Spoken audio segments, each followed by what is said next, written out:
First of all, thank you, ladies, for staying, and I appreciate the support. Just to be official here, my name is Carolyn Owens. I am a certified health coach. I am also a senior fitness specialist, specializing in health and wellness for seniors and adults. I am here to talk to you today about health and wellness, give you a few tips on movement when you're away from jumping double dutch, but let me tell you a little bit more about me and how I got started in health coaching. My journey started in health coaching at the height of the pandemic. As you all know, that was a time that we went through as a nation. I was actually exercising before COVID hit, but when COVID hit, of course, they shut everything down and we were at home. That put me at a level of high anxiety, which I have never experienced before. It was unfamiliar to me. As y'all know, I'm from Detroit and I'm a pretty tough cookie, but baby, that COVID had me in a space. So with sadness and all the deaths that took place and the causes of the death, I said, I don't know what I can do, but I need to do something. So my first thought was, because of so many people died, not from COVID, but because of diseases, high blood pressure, high cholesterol, I thought, what could I do to help? I thought and considered doing personal training, but then I was 61, and I'm not a spring chicken, and I felt like that would be a lot of wear and tear on my body. So what else could I do? Came upon health coaching, and upon doing further research and becoming a health coach, it just hit. You know how you get that confirmation? I got that confirmation that that's what I wanted to do. Did some research, found Dr. Sears Wellness Institute, and while we were shut down during COVID, I studied and got a certification as a health coach. Thank you. So, my goal is to just live healthier, and I want to help people do that. How do you prepare people to do that? How do you do that? How do I know it works? How can I convince you that it works? I know it works because I did it. I did it first. So I am the best example to show you that changing your diet, exercising, can help you live longer, live stronger. What these certifications has done for me in my personal journey, I have maintained weight loss of about 25 pounds now. I have reduced and or came off of prescription medication. Let me say that again. I have reduced and or came off prescription medication. I didn't take myself off. My doctor gave me a goal to meet. He said, if you meet this goal, I'll take you off, and I did. So don't tell me you can't do it. You can do it. It has become who I am. It is my therapist. It is my teacher. It is my woo-sah when I need to relieve stress. I try to do some form of exercise 4 to 5 days a week, including jumping double dutch. What I'm going to talk to you today about is moving waste from your waist. And what we're going to discuss here today or learn today is how waist size is an important indicator of your overall health. The optimal waist size for both men and women. No, there are no men here, but we have men in our lives, our husbands, our fathers, our brothers, and uncles. How abdominal fat can directly impact your health, and the importance of exercise on disease prevention. So, when we see a little baby and we see the fat cheeks, we want to squeeze on the fat cheeks, and doctors used to say that fat is fat. There was no difference between belly fat and cheek fat or thigh fat, and that's not true. That turns out to be not a true statement. Waist size is a very strong indicator of your overall health. I'm gonna hold this. Waist size is one of the most controllable risk factors of heart disease. Waist size is the most controllable risk factors of heart disease. And for those of us who have spouses, again, our fathers, our sons, Men with a 40-plus waist circumference are 12 times more likely to develop diabetes. Women, for every 2 inches that your waist, of the increase of your waist, we are 13% more likely, there's a 13% increase in mortality for every 2 inches that you're over what the normal waist size for a woman should be. 13%. Abdominal fat is metabolically hyperactive fat, which means it releases heart-harming chemicals into the bloodstream, cause premature aging, and increase the risk of many health problems. Some of those health problems are what we call the highs: high blood pressure, high cholesterol. It also includes diabetes, heart attack, stroke, and the itis illnesses. The itis illnesses are arthritis, gastritis, appendicitis, etc. It also includes Alzheimer's, cancer, especially breast and colon, depression and mood disorders, and poor sex performance.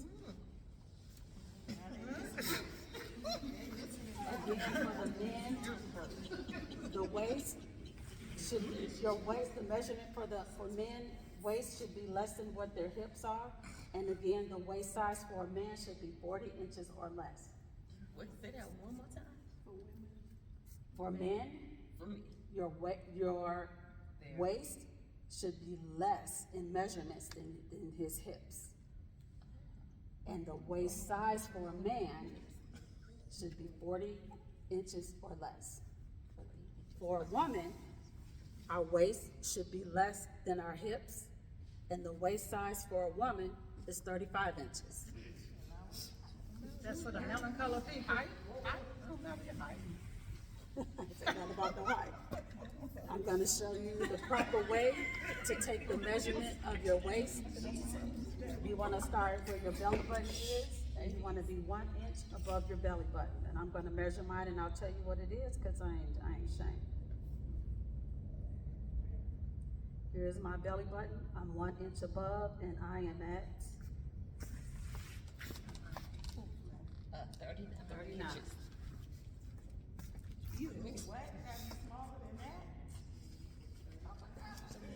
As we age, we know that genetic influences our metabolism.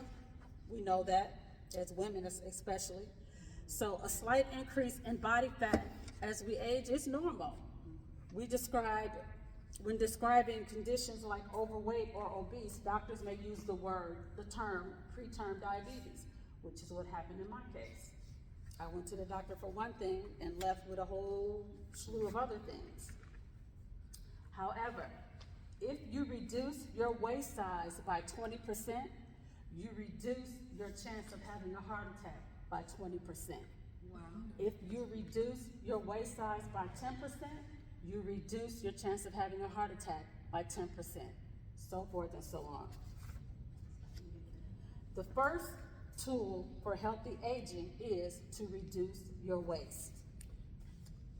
How do you do that? You do that by more movement. I tell people, we are our best gym. Everybody can't afford to go to the gym. Everybody don't have time to go to the gym. But I tell you, what we do is make time for what we want to do. You can create your own environment in your home, gym space. I use my hallway. That's my gym. My weights and mats is in the corner. When I'm ready to work out, I roll that mat out, and that's where I do my workout. I also have a gym membership. I'm a little on the special side, but I enjoy going. The best exercise to do is the one that you will do. We know you're gonna jump double dutch. You show up for double dutch. You enjoy it, you do it. That's a great exercise. You wanna start, if you're new to it, you wanna start low and of course go slow. Be safe and make it fun, like jumping double dutch. There are two people. There's movers and there's sitters. Movers have much less risk of getting Alzheimer's. Movers improve vision and eye health. Didn't know this one. Movers improve gum health. Didn't connect how that would happen from exercising. Of course, you have healthier skin, a stronger and healthier heart, gut health, and good joint health. You want to get to the point where you can say, nothing hurts, but everything works. Meaning, I can go up the stairs with no pain, I can bend down with no pain, etc., etc. The goal is to develop a fitness routine you enjoy. Again, creating your own space, creating a gym. If you can go to the gym, go to the gym. If you are a morning person, work out in the morning. I would like to become a morning person. I'm not there yet. Maybe in retirement I will, but I work out in the evening. I take my gym bag and put it in my car. I don't go home. The gym is 3 minutes from my job. I go to the gym 4 to 5 times a week, and I jump here on Sundays. So you have to make time for it. Design a schedule and a routine that makes sense for you. Again, at least 20 minutes per day, 6 days a week. Keep it interesting and do a variety of exercises. Some of the things you can do is strength training. That means lifting weights.